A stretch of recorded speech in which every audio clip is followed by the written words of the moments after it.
Hi, I'm Dr. Claire Kennan and I'm here to talk about medieval maritime exploration and technology.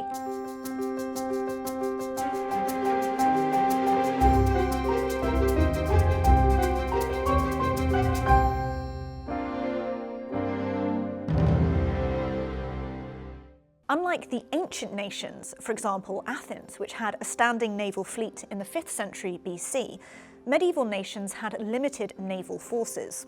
Navies were very expensive. In the pre-modern world, ships were the largest unit of investment, apart from land. In addition to ships, navies also needed crews, equipment, and all the supplies needed to keep the men and ships at sea and battle-ready. Therefore, medieval states needed substantial financial resource to support any naval force.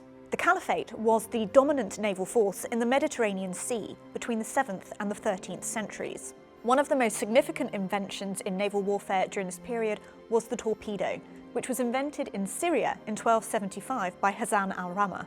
The torpedo ran on water and it had a rocket system which was filled with explosive gunpowder.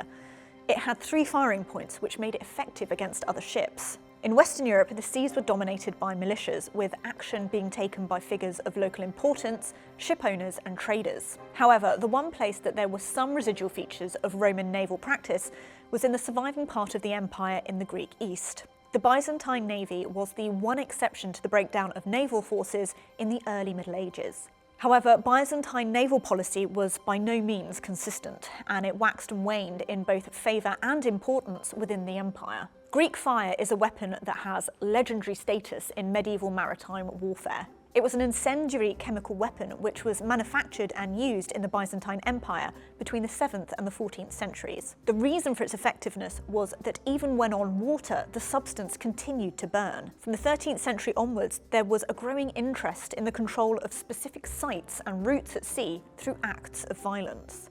The Byzantine navy provided the example of how to organise navies in Western Europe, particularly for the Italian port towns. In the merchant republics of Pisa, Genoa and Venice, the governments directly and indirectly supported fleets of galleys which fought wars to protect shipping routes. The Venetian arsenal became one of the earliest large-scale industrial shipyards and armories in this period.